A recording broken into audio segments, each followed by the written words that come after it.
Alors on n'a pas tous besoin de ce qui se fait de mieux, hein, du dernier cri, mais en termes de caméra d'action, on peut trouver de bonnes affaires dans des versions antérieures à ces modèles-là, par exemple, qui se vendent encore à neuf sur les sites des différentes marques. Mais aujourd'hui, c'est un fait, fin 2023, selon moi, les meilleures caméras d'action du marché sont ces trois-là. La Insta360 Ace Pro, la GoPro 12 et la DJI Osmo Action 4. Aujourd'hui, on va voir point par point ce qui les différencie, ce qui fait les forces et les limites de chacune par rapport aux autres.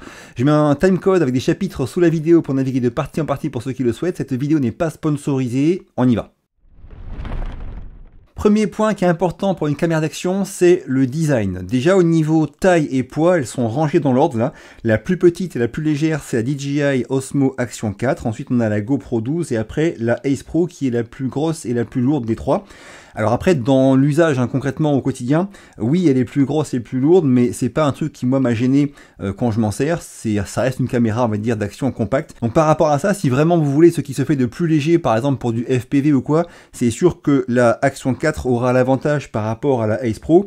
Mais sinon, pour une utilisation, on va dire classique, ski, course à pied, sport nautique, par rapport à ça, c'est pas trop gênant, selon moi. Toujours au niveau design, on parle du support pour fixer la caméra à différents accessoires. Donc chez GoPro, on a le support classique GoPro pour lequel il faut impérativement avoir une petite vis qu'on va visser. Donc dès qu'on veut changer la caméra de place ou de support, il va falloir forcément dévisser pour la mettre ailleurs.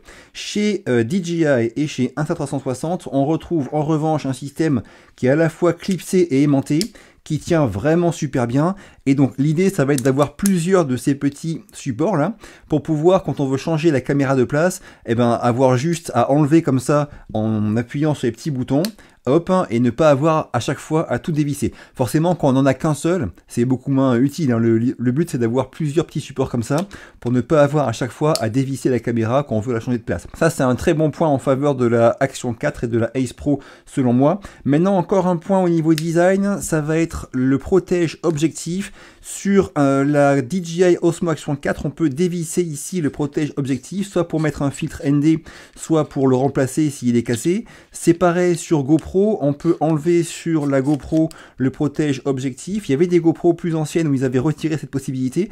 Là, ils l'ont remise. On peut soit aussi mettre un filtre ND, soit mettre l'objectif max 2.0 par exemple, que j'ai testé récemment, soit le remplacer s'il est cassé. Alors que chez la Ace Pro, sur la Ace Pro, ce protège objectif n'est pas remplaçable. Alors par rapport à ça, plusieurs points. Premier point, ceux qui font des activités ou des sports comme VTT ou moto et qui ont peur de se prendre un gravillon ou de casser facilement ce protège objectif, je vous conseille d'acheter des petits films de protection qui sont pas chers, qu'on trouve. Je mettrai des liens sous la vidéo pour ceux qui le souhaitent, de manière à protéger un peu cet écran. Le second point, c'est que Insta360 propose un remplacement gratuit dans l'année qui suit l'achat de la Ace Pro. Et enfin, troisième point, c'est qu'à titre personnel, je n'ai jamais ni rayé ni cassé de protection d'objectif sur mes différentes caméras d'action depuis des années. Donc pour moi, c'est pas du tout un souci, mais je comprends que ça en soit un pour pas mal d'entre vous. Au niveau étanchéité, on a la Action 4 qui est étanche à 18 mètres sans caisson, la GoPro 12 c'est environ 11 mètres, et la Ace Pro c'est environ 10 mètres. Donc avantage à la Action 4 pour ce qui est de l'étanchéité. Moi concrètement, je prends en gros la moitié de ces valeurs, et dès que je compte la dépasser, je mets un boîtier étanche. Donc si la GoPro c'est étanche à environ 10-11 mètres, tant que je vais à 5 mètres de profondeur, je m'en sers sans caisson étanche, ça marche très bien, jamais eu de soucis. Dès que je vais commencer à dépasser les 5 mètres, là par contre je prendrai le boîtier étanche. Et pareil pour le reste des caméras. Et attention, quand on met un boîtier étanche, il est vraiment impératif de mettre des petits inserts anti-buée. Sinon, vous aurez de la buée hyper vite et ça va pourrir l'image. Pensez bien aussi donc à mettre ces inserts anti-buée dans les caissons étanches. Alors au niveau des écrans, on a des différences ici. La Action 4 a deux écrans, le principal derrière et un secondaire devant qui est aussi tactile. Il est vraiment tactile, ça marche très très bien. Donc on peut vraiment complètement manipuler, naviguer dans les menus quand on utilise la Action 4 en mode comme ça, en se vloguant. Donc à la fois pour voir ce qu'on cadre et aussi faire des réglages. Ça c'est un très bon point pour la Action 4. Pour ce qui est de la GoPro 12, il y a un écran principal derrière et un écran secondaire en façade qui lui n'est pas tactile. Donc c'est bien qu'on en ait un, on peut comme ça se cadrer aussi quand on se filme. Mais par contre c'est pas tactile. Et le second point, c'est que en termes de précision et de rapidité de navigation dans les menus, c'est la GoPro 12 qui est la plus en retrait. Même si grâce à son processeur qui est même que la GoPro 11, c'est mieux que par le passé, mais on est quand même en retrait par rapport à ces deux caméras. Elle, c'est vraiment une navigation sur l'écran comme sur un smartphone, c'est vraiment super réactif, le tactile. Et enfin, pour ce qui est de la Ace Pro, c'est un choix qui est différent. On a un mini écran en façade qui rappelle juste le mode dans lequel on est, les différents paramètres qu'on aura choisis, l'autonomie qui reste, tout ça. Mais après, c'est cet écran arrière qui, avec deux boutons, s'ouvre et on peut le mettre comme ça complètement vers l'avant. C'est un choix très différent et que moi j'aime beaucoup pour différentes raisons. La première, c'est que au moins on a un écran complet super grand pour se voir, il est bon forcément tactile, très réactif, ça c'est bien, mais aussi le second point, c'est qu'on peut s'en servir pour l'accrocher à différents endroits. Comme il est très costaud, c'est vraiment un support hein, ça, hein. Si on veut s'en servir pour la mettre dans différents endroits, comme ça, sur une ceinture, sur une barrière, ou même comme ça en mode trépied si on veut filmer quelque chose vers le haut, c'est un truc qui est pratique et qui est très solide. Alors moi ça fait que un mois que je l'ai, un mois et demi je pense, mais par contre on le voit, c'est vraiment super costaud, ça inspire confiance, je n'ai pas d'inquiétude en termes de durabilité par rapport aux charnières de l'écran de la Ace Pro. Après, pour tout le reste, c'est très similaire. On retrouve alors une seule trappe sur la GoPro 12 hein, qui contient à la fois la batterie, la fiche USB-C et la carte micro SD. Alors que sur la Ace Pro et la Action 4, on a deux trappes, une grande et une petite. Un petit point négatif sur la Action 4, c'est que je galère vraiment plus à ouvrir les trappes, surtout la petite là. Là, des fois, j'arrive même pas du tout à l'ouvrir. Vous voyez là, pas moyen de l'ouvrir. Ça, c'est un point négatif que je vois sur la Action 4. Les trappes sont beaucoup moins pratiques à ouvrir et fermer que sur... ah ça c'est bon, la grande j'y arrive, mais la petite, là pas moyen. Que sur la Ace Pro et la GoPro 12. Ces trois caméras peuvent être utilisées pendant qu'on les recharge, même si la batterie n'y est pas insérée. Donc pour faire des longs timelapse ou des longues prises de vue avec une batterie externe mobile, c'est possible en laissant une trappe ouverte sans la batterie. Ça c'est des points qui sont communs maintenant. Et on parlera en fin de vidéo de tout ce qui est surchauffe de ces trois caméras. Alors on a vu le design, maintenant on parle d'un point qui est hyper important pour les caméras d'action, c'est la stabilisation numérique. Forcément sur ce style de caméras qui sont faites pour des sports où ça bouge beaucoup, il faut une bonne stab numérique, c'est le cas, ces trois caméras ont une excellente stabilisation. On va dire que quand on fait du sport, VTT ou course à pied ou moto ou quoi que ce soit, on a vraiment bien du mal à voir laquelle est la meilleure. La différence va se faire sur différentes possibilités, comme par exemple le maintien de l'horizon. La Action 4 a un maintien de l'horizon possible juste à 45 degrés d'inclinaison, après ça décroche, alors que ces deux-ci ont des modes où on peut avoir un maintien de l'horizon total, même quand la caméra fait un tour complet comme ça, donc à 360 degrés. Ça, ce sont des fonctions qui sont donc à l'avantage de la Ace Pro et de la GoPro 12 par rapport à la Action 4. Mais mis à part ce point, en termes de stabilisation numérique pure, on va dire, quand il fait jour, ces trois caméras sont vraiment excellentes. Alors maintenant on va attaquer le gros dossier de la qualité de l'image et je commence par un point qui pour moi est hyper important sur une caméra d'action, c'est à quel point elle peut réagir vite au changement d'exposition. Sur mon test de la Ace Pro, j'avais dit une bêtise. En fait j'avais fait le test de ça justement, j'avais dit que la Ace Pro elle galérait un peu plus que la GoPro 12 quand on avait un gros changement d'exposition et c'était parce que j'étais pas en mode vidéo normal, j'étais en mode vidéo free frame. Ce mode free frame il est bien, il a différents avantages mais il n'a pas le HDR qui est présent sur le mode vidéo normal de manière automatique, on n'a pas la main dessus. Quand on filme en moins de 30 images par seconde avec la Ace Pro, on a un mode HDR automatique et quand on utilise donc ces paramètres là par contre j'ai fait plein de tests et il n'y a aucune différence entre la Ace Pro et la GoPro 12 en termes de réaction aux changements d'expo qui sont forts. Dans mes différents tests, les images de ces trois caméras là sur des scènes très contrastées ou sur des changements d'exposition sont vraiment similaires, j'ai eu du mal à les départager. Ces trois caméras qui sont excellentes quand les scènes sont contrastées au niveau lumière. Ensuite, pour ce qui est de la définition, on est sur de la 4K au maximum sur la Action 4, de la 5,3K au maximum sur la GoPro 12 et de la 8K sur la Ace Pro. La Ace Pro fait de la 8K en 24 images par seconde au maximum, forcément les fichiers prennent de la place. J'en ai fait un test détaillé dans la vidéo dont je vous mets le lien ici. Cette 8K offre une définition, une netteté, une précision supérieure au 5,3K de la GoPro 12. Donc c'est un truc qui marche vraiment, hein. Donc ceux qui en ont besoin pour pouvoir zoomer après dans l'image pourront utiliser la 8K sur la Ace Pro, c'est un bon point pour la Ace Pro. Ensuite forcément chaque caméra a un rendu un peu différent, je vous mets à l'écran différentes images prises avec ces trois caméras, chacun se fera son avis sur le style qu'il préfère. Ce qui est sûr c'est qu'il y a un truc qui a l'avantage de la GoPro 12, c'est le mode 2,7K 240 images par seconde, donc c'est le plus gros ralenti avec la meilleure qualité disponible sur les trois caméras. Après la Ace Pro et la Action 4 font du 4K jusqu'à 120 images par seconde, mais il n'y en a pas de 240 en 2,7K. Bon, en gros, ce qu'il y a à retenir selon moi, c'est que la combinaison de la qualité de l'image en 4K et de la stabilisation, explique la raison pour laquelle ces 3 caméras sont les 3 meilleures du marché aujourd'hui pour des caméras d'action. Bref, elles font un bon boulot au niveau image et stabilisation. Pour finir sur l'image, j'en ai parlé dans mon test de la Ace Pro. Elle a un mode pure vidéo qui est fait pour les images sombres, voire de nuit. Ce mode pure vidéo, j'en ai parlé dans mon test et je l'ai depuis retesté encore plusieurs fois avec en le comparant à la GoPro 12 et à la Action 4. Ben, ça marche vraiment super bien. C'est de loin la caméra d'action qui fait la meilleure image quand il fait nuit, vraiment nuit, parce que d'une part, il n'y a pas de bruit numérique, la réduction du bruit elle est bluffante.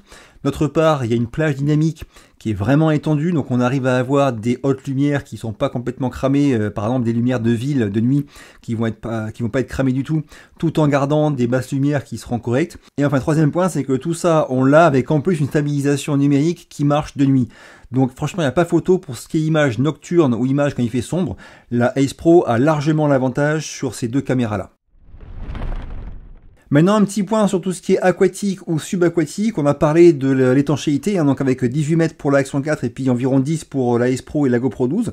Ces 3 caméras ont un traitement répulsif pour les gouttes d'eau sur la lentille, qui marche très bien pour les 3. Et après, au niveau de la qualité de l'image, j'ai pas vu de différence. J'ai fait différents tests rapides. Bon, c'est l'hiver, je suis pas non plus allé trop longtemps sous l'eau, mais dans les tests que j'ai fait, j'ai vu aucune différence de qualité d'image significative en tout cas. Ces 3 caméras font de bonnes images sous-marines et j'ai pas eu de soucis quand je m'en suis servi dans les différents sports nautiques. Bon, dans les points qu'on a vus jusqu'à maintenant, comme vous l'avez compris, c'est compliqué de les départager parce qu'elles sont tous les 3 vraiment très bonnes en termes de caméra d'action. Mais le point suivant, c'est les fonctions qui leur sont uniques, les fonctions qu'elles ont et que n'ont pas forcément les autres. Et là, par contre, il y a beaucoup de trucs à dire qui pourront vous aider à choisir. En gros, la Action 4 et la GoPro 12 ont fait le choix de mettre des fonctions adressées un peu aux pros. Donc on a par exemple la gestion des timecodes, qu'on a plusieurs caméras. On a la Action 4 qui maintenant est compatible avec le DJI Mic 2, celui qui marche pour la Pocket 3, là, donc micro sans fil qui est vraiment top avec enregistrement en interne, tout ça. Donc maintenant elle marche aussi en Bluetooth avec ce micro DJI Mic 2. On a aussi tout ce qui est HLG, 10 bits, enfin plein de profils de couleurs et une qualité d'image qui est censée être plus pour les pros qui voudront après aller retoucher leurs images. Pareil pour la GoPro 12, on a différentes choses qui sont plus adressées aux pros, comme le mode HDR, aussi le mode de profil plat avec 10 bits au niveau de la profondeur de couleur, la possibilité d'y mettre le Media Mode aussi autour pour avoir un meilleur son avec un micro directionnel devant et puis des connexions pour y brancher des micros externes ou pour la brancher sur une télé. Ces 2 caméras-là ont aussi la possibilité de faire des lives aussi, ce que n'a pas la Ace Pro.